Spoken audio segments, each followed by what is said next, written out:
So hello everyone, welcome to technical unmask.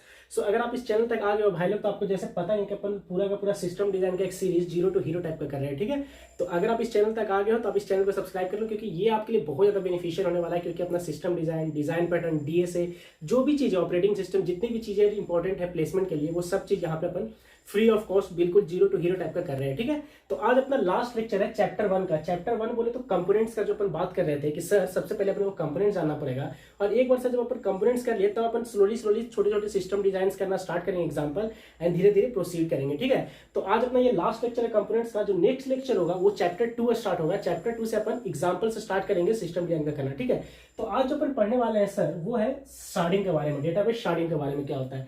तो अगर हम लोग डेटाबेस का सर हम लोग बात करें कि एक एग्जांपल ले, जैसे नेटफ्लिक्स हो गया, तो सर नेटफ्लिक्स के पास बहुत सारे स्टार्टिंग में क्या था, एग्जांपल लेके सर थोड़े से मूवी थे, मतलब कि 100-200 के आसपास मूवी थे। तो वो क्या किए थे भैया कि एक सर्वर लिए थे सर, और उस सर्वर में सर जितना डेटा था, रैम था, उतना सर सफिशिएंट था, तो सर उसी में वो स्टोर करके रख रहे थे। अब धीरे धीरे से सर जो यूजर्स है जो बढ़ना स्टार्ट कर गए, करेक्ट, धीरे धीरे सर जब यूजर्स क्लाइंट बढ़ना स्टार्ट हो गया, तो सर उसने क्या किया सर कि अपने रैम को बढ़ाना स्टार्ट किया। ठीक है, तो इसका मतलब सर इसको क्या बोलते हैं सर, वर्टिकल स्केलिंग। मतलब सर स्केलिंग की अगर हम लोग बात करें तो सबसे पहले सर हम लोग वर्टिकल स्केलिंग की बात किए थे, जिसको स्केल अप बोलते हैं, जिसमें अपना जो सेम जो सिस्टम है उसी को मोर सीपीयू देते हैं सर, रैम या डिस्क जो भी देना है सर, सिंगल मशीन को ये सब लोग देते हैं। ठीक है, तो इस केस में सर वो डेटाबेस का हम लोग इंक्रीज करना स्टार्ट कर दिया वो। ठीक है, तो इसका मतलब रैम को इंक्रीज करना क्या किया दिया, वो स्टार्ट कर दिया सर। इसके बाद हम लोग देखे सर कि स्केल अप जो कि वर्टिकल स्केलिंग है सर, उसका भी तो एक लिमिट होगा ना सर, कितना तक स्केल करेगा रैम को। तो इसका मतलब सर अगर और भी यूजर्स जब हुए हमें मिले, तो हमने क्या किया सर, वर्टिकल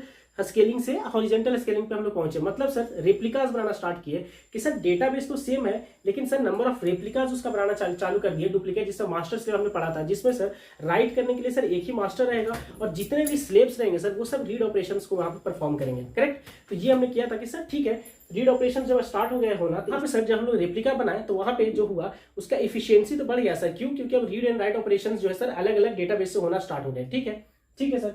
तो सर यहाँ पे ये शार्डिंग का कंसेप्ट फिर कहाँ पे आया, इसका मतलब सर ये हुआ सर कि अगर जो मेरा एक डेटाबेस था सर, वो रिप्लिकास तो बन रहा था सर, लेकिन जो मेरे डेटास थे, जैसे बाई चांस मान लेते हैं कि मेरा एक टेबल है, एक आरडीएमएस की बात करें तो सर वहां पे 500 मिलियन यूजर्स के टेबल्स हैं, तो सर वो एक ही जगह पे है और उसके रिप्लिकास हर जगह है। तो रिप्लिकास बनाना तो सर वो डिफिकल्ट है ना सर। तो मैं चाहता हूँ कि कुछ ऐसा कॉन्सेप्ट लाऊं जिसमें सर वो मेरा डेटा जो है ना पूरा, वही सर छोटे छोटे टुकड़े में बढ़ जाए, मतलब अलग अलग डेटाबेस में उसी को स्टार्ट कर दूं कि सर स्टार्टिंग के जो 1 मिलियन है वो इस डेटाबेस में रहे, फिर सर नेक्स्ट 1 मिलियन है वो इस डेटाबेस में रहे। इस तरीके से सर मैं पूरे डेटा को अलग अलग डेटाबेस में सर मैं रखना चाहता हूँ, और ये सारे डेटाबेस कहाँ पे है, अलग अलग सर्वर्स पे रन कर रहे हैं। तो इसी कॉन्सेप्ट को सर अपन यहाँ पे शार्डिंग बोलते हैं। मतलब सर एक सिंगल सेंट्रलाइज्ड डेटाबेस है, उसको एक्सेस करने के लिए मल्टीपल सर्वर्स का यहाँ पे अपन रहता है, तो all services share the same data store for the reading and writing. ठीक है, तो ये अपन कहाँ पढ़े थे भैया, शेयर डेटाबेस में अपन पढ़े थे। ठीक है, तो सर अगर यहाँ पे हॉरिजॉन्टल के बारे में बात करते हैं, शार्डिंग क्या हो गया भैया, it is a process of splitting a large database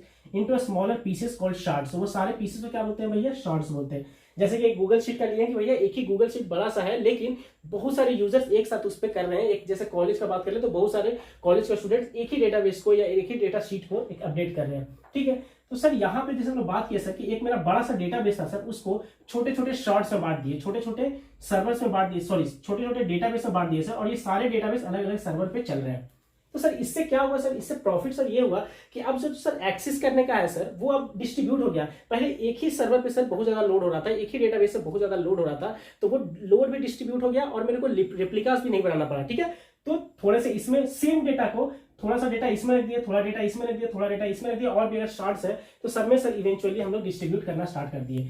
मतलब use to decide which shard holds a particular record. Sir रखेंगे तो, बट कैसे सर डिसाइड करेंगे सर कि किस में रखना है, किस शॉर्ड में। तो उससे बहुत सारे एल्गोरिदम हो सकते हैं यार, उससे अपन डिसाइड कर सकते हैं अपन। ठीक है, तो जैसे कि हो सकता है कि भाई किसी कंट्री के बेसिस पे, जैसे नेटफ्लिक्स है, तो हो सकता है कि कुछ इंडिया बेस्ड जो मूवीज है वो सब एक शॉर्ट में रखते हो जिसमें कंट्री वाइज डिवाइडेड हो। तो ऑन द बेसिस ऑफ बहुत सारा रीजन हो सकता है भाई, जेंडर के बेसिस पे कहीं पे किसी यूज में आ सकता है, तो बहुत सारे एल्गोरिदम हो सकते हैं। तो यहाँ पे जैसे हमने एल्गोरिदम लिया है कि यूजर आईडी के बेसिस पे सर वो करेगा। एक बड़ा सा टेबल है किसी कंपनी का या फिर नेटफ्लिक्स का ही ले ले, तो सर उसके यूजर आईडी क्या आता है उससे वो निकालता है इसका रिमाइंडर वहां से 4 से डिवाइड करके, क्योंकि इसके पास 4 ही शार्ड है, यहाँ पे 3 मैंने लिया है, यहाँ पे एक और भी उसका शार्ड है। ठीक है, एक और शार्ड यहाँ पे है।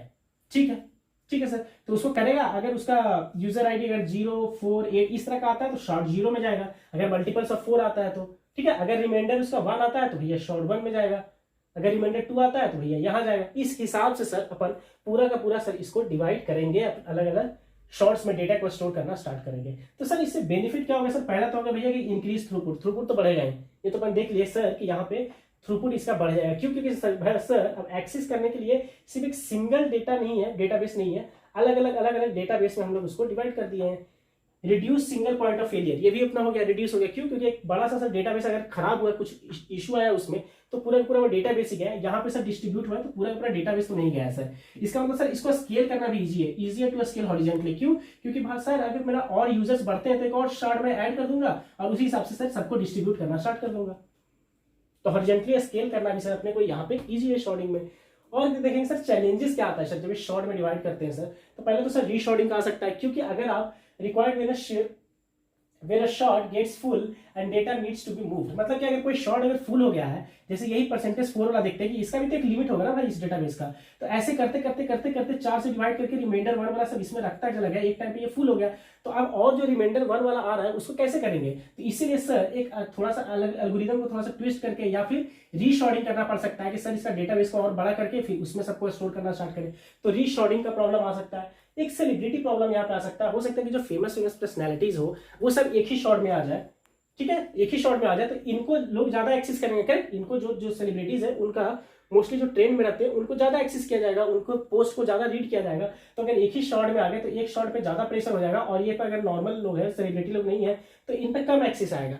करेक्ट? तो इस प्रॉब्लम को भी अपने को, ये वाला प्रॉब्लम करके भी सेलिब्रिटी प्रॉब्लम आ जाता है। इसलिए हम लोग इसको ओवरकम भी कर सकते हैं। कैसे? कि भाई हर एक सेलिब्रिटी के बेसिस पे कि भाई 2 सेलिब्रिटी के लिए एक शॉट रख लो या 3 सेलिब्रिटी के लिए एक शॉट रख लो। तो ऐसा नहीं कि सारे सेलिब्रिटी एक ही शॉट में आ जाए, ठीक है, उस हिसाब से भी तुम डिस्ट्रीब्यूट कर सकते हो। तो यहाँ पे मैंने लिखा है कि सम शॉट्स गेट ओवरलोडेड, एग्जांपल में फेमस यूजर में कोई रहे उस हिसाब से वो ओवरलोड आता है, उसको भी हम लोग ओवरकम कर सकते हैं कि कुछ सेलिब्रिटीज के बेसिस पे ही डिवाइड कर लो शॉर्ट्स को, ठीक है। तो ये अपना भाई पूरा का पूरा स्टोरी हो गया डेटाबेस शॉर्टिंग के ऊपर, ठीक है। तो यहाँ पे अपना पूरा का पूरा जो चैप्टर 1 है किसका, अपना सिस्टम डिजाइन का, वो कंप्लीट होता है। सो नेक्स्ट लेक्चर से अपन पूरा का पूरा स्टोरी नए तरीके से पूरा स्टार्ट करते हैं, एग्जांपल्स लेंगे, सिस्टम डिजाइन करना स्टार्ट करेंगे, क्योंकि हम लोग को पूरा का पूरा जो कंपोनेंट्स होता है वो सब का इन्फॉर्मेशन आ गया है। और कुछ भी जब नया चीज आते रहेगा तो इन एग्जांपल्स को करते हुए हम लोग बहुत सारी चीजों को सीखते हुए जाएंगे, ठीक है। तब तक के लिए बाय बाय एंड इस चैनल को सब्सक्राइब कर लीजिए।